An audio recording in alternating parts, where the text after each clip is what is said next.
Hey, so today I want to talk about something that I hear about all the time from the amazing women in my community. It's that frustrating, confusing moment when a man who seems really into you suddenly pulls away. You know he's attracted to you, you can feel it in the way he looks at you, but then silence. And it leaves you thinking, what the hell just happened? I want to share something that might completely change how you see these situations, because there's a psychological truth behind his silence that most dating advice completely misses. Let's start with something we sometimes don't want to admit. Men and women process emotions differently. Not better or worse, just differently. Women, you're naturally more expressive. You talk through your emotions, you share, you connect. That's your superpower. But men, especially those who have spent their lives being conditioned to be competent, successful, and in control, often have a completely different relationship with their emotions. Here's what happens when a man truly desires a woman, not just physically, but on a deeper level. He doesn't always move toward her in a straight line. Instead, he might pull back. He might go quiet. And this is where so many women misread the situation. You think he must not care enough, but that's not always what's happening. Men have spent their entire lives hearing one message. Emotions are dangerous. They get in the way of logic, of control, of success. When a man suddenly feels intensely drawn to you, it can actually feel destabilizing to him. Think about it this way. If he spent years building his world carefully, keeping his emotions in neat little boxes so they don't interfere with his goals or responsibilities, then suddenly feeling overwhelmed by desire for you can make him feel like he's losing his grip. And here's something crucial I want you to understand. A strong, competent man hates feeling out of control. He doesn't like feeling exposed or emotionally raw. He doesn't like the idea that someone else might have too much power over his inner world. So what does he do? He retreats, he pulls away, he might even seem cold or distant. And this is exactly when most relationships start to fall apart. Not because he doesn't care, but because his silence gets misinterpreted as disinterest. What happens next? The woman, feeling neglected, starts chasing. She demands answers, reassurance, explanation. But the more she chases, the more he retreats. Because now it's not just his emotions he's struggling with, it's also the pressure of having to explain something he might not even understand himself. There's another layer to this that most people miss. A man's identity is deeply tied to his sense of purpose. His self-worth isn't primarily measured by how much love he can give. It's measured by what he can achieve, what value he can provide to the world. So when he meets a woman who really moves him, who stirs something profound within him, he doesn't just feel attraction, he feels responsibility. He starts asking himself, can I provide for her? Can I be the man she needs? Am I strong enough for this? And if he's uncertain, if he feels inadequate in any way, his instinct isn't to talk through those fears. His instinct is to withdraw until he finds an answer. That's why it's so important to understand that his silence isn't always a reflection of his feelings for you. Sometimes it's just his way of processing emotions he doesn't yet have words for. Here's where it gets really interesting. If you react to his silence with neediness or panic, if you try to force him to respond, you'll probably push him further away. But if you do the opposite, if you stay grounded, secure in yourself, unbothered by his temporary retreat, something fascinating happens. His fear starts to diminish, his respect for you deepens, and instead of running away, he finds himself drawn back to you. Not out of obligation, but out of genuine admiration and desire. You see, men don't want to be needed in a desperate way. They want to be desired in a way that respects their autonomy. They want to feel like they're coming toward you because they choose to, not because you're demanding it. And the more you embody that quiet confidence, that self-assurance, the less his silence will trigger your insecurity. Instead, it becomes a temporary pause, one that, if handled correctly, can actually strengthen your connection. Let's go deeper. Men have this primal fear of vulnerability. This isn't something they consciously decide, It's been programmed into them for their entire lives. From childhood, they're told, be strong, don't cry, man up. Vulnerability is presented as weakness, as something that can be exploited, as something that can undermine everything they've worked to build. So when a man finds himself craving a woman, when he desires her emotionally, intellectually, spiritually, he's standing at the edge of a cliff he never prepared to jump from. His deepest instinct is self-protection, not just from physical pain, but from emotional devastation, from the kind of suffering that could shake his very identity. Because when a man allows himself to feel deeply for a woman, he's no longer just himself. He becomes connected to something beyond his control. And that is terrifying, because it means the potential for loss, for rejection, for failure. This is why so many men struggle to express their emotions, even when they feel them intensely. They've been taught that emotional expression makes them weak, less masculine, less powerful. So instead of embracing those feelings, they suppress them. They bury them under layers of logic, distraction, and silence. Now imagine what happens when a man meets a woman who completely disrupts his emotional equilibrium.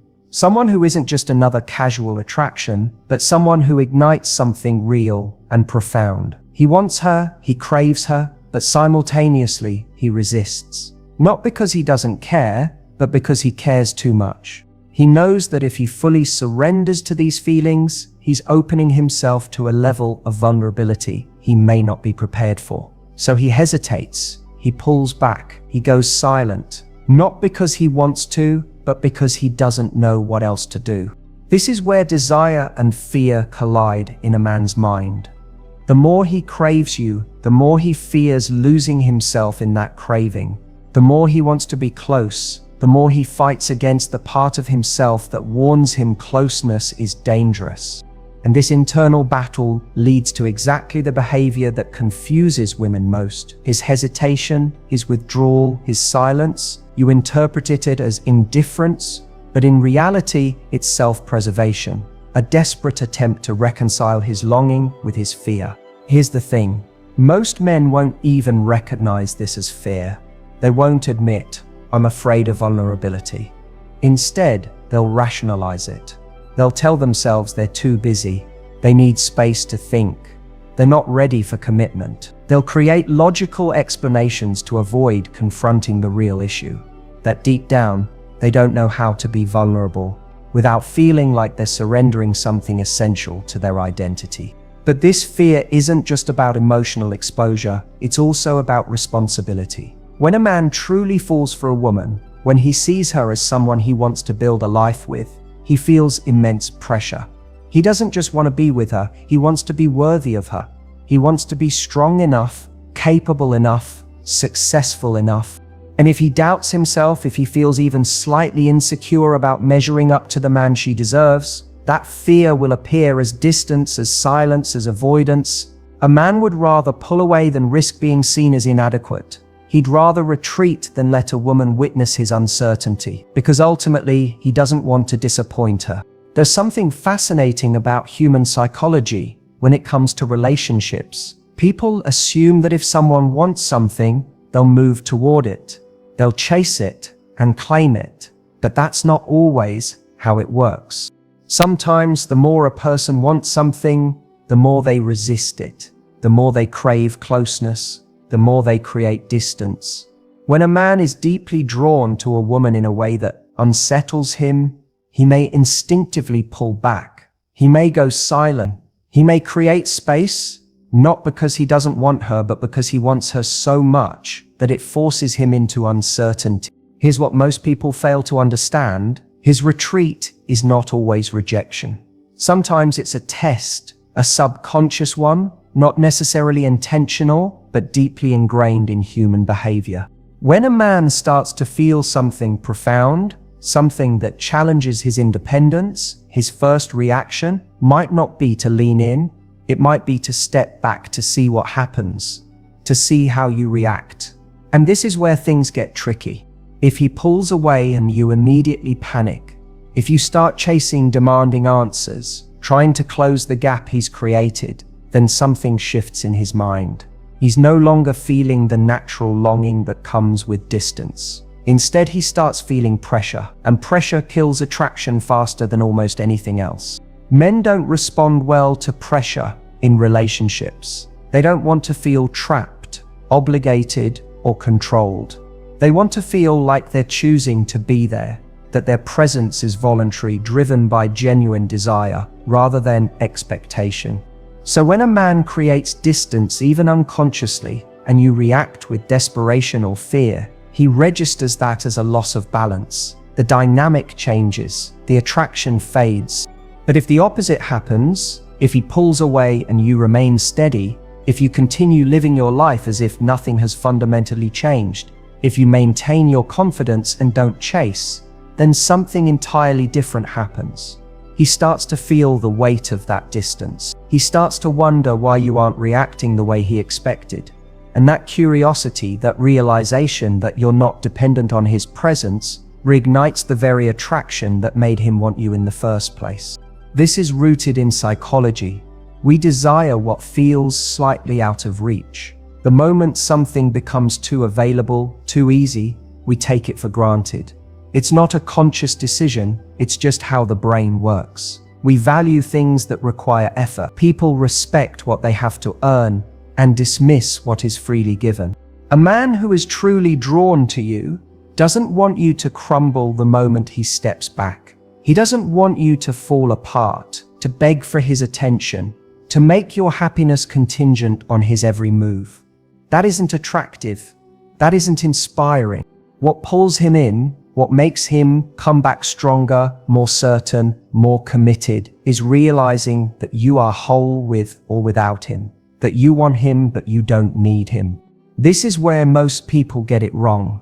They think love is about constant closeness, about never letting go, about making sure the other person is always there, always available, always reassuring. But that isn't love, that's dependence. And dependence erodes respect.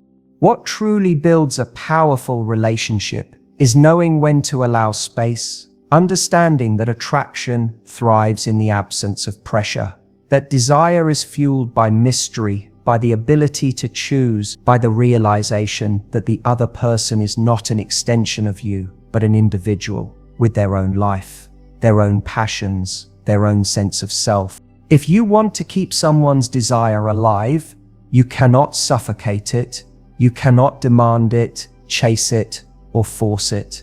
You have to let it breathe. You have to let the other person feel what life is like without you, because only then can they truly appreciate what it means to have you.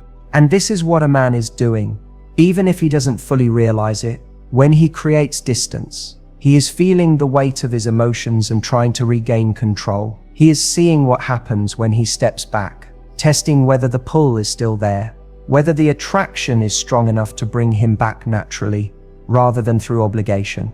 If you understand this, if you don't panic, if you don't chase, if you remain confident and unshaken, then you pass the test without even trying. And in doing so, you become even more desirable. Not because you played a game, but because you demonstrated the one thing that truly makes someone irresistible: self-respect. Here's the biggest mistake people make in relationships. They tie their sense of worth to how someone else treats them. They wait for validation, for reassurance, for someone else to confirm that they are lovable, valuable, desirable. In doing so, they surrender the very thing they should protect most: their self-worth. It's one of the most dangerous psychological traps you can fall into, because the moment your worth depends on someone else's approval, you're no longer in control of your own life. You become reactive, desperate, chasing after people not because they're good for you, but because you believe their attention defines you. And that's the fastest way to destroy not only attraction, but your own sense of identity. When a man pulls away, when he goes silent, when he doesn't show up in the way you expect, don't question yourself. Did I do something wrong? Am I not enough? Why is he treating me this way? Instead, recognize that his actions reflect him, his fears, his struggles, his inability to process emotions.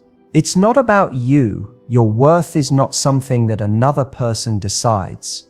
It's not something that changes based on whether someone texts you back or prioritizes you. It's intrinsic. It exists independent of external validation. The moment you internalize this, the moment you stop allowing others to dictate how you feel about yourself, everything changes. The way you carry yourself, the way people respond to you, and most importantly, the way you allow yourself to be treated. This is why confidence is so magnetic, because confidence is the external expression of self-respect. It signals to the world that you don't need permission to be valued, that you don't need to be chosen to feel complete. When you operate from this mindset, you naturally draw others in, not by trying, not by chasing, but simply by existing in a way that commands respect. People don't want to be with someone who needs them to feel whole. They want to be with someone who is already whole, because that kind of person is strong, that kind of person is free, and freedom is intoxicating. It makes you irreplaceable. Because if you don't need someone, they know on a deep level that you're with them because you choose to be, not because you're afraid of being alone, not because you need their validation, but because you genuinely value them as a person. That's the foundation of a relationship that lasts. That's what makes someone come back even after they've retreated. Not your need for them, but your ability to stand strong in your own worth regardless of their presence or absence in your life. So the next time he goes silent, remember, it may not be about your worth, it may be about his own internal battle. And your power lies not in forcing him to return, but in being the kind of woman he can't help but come back to.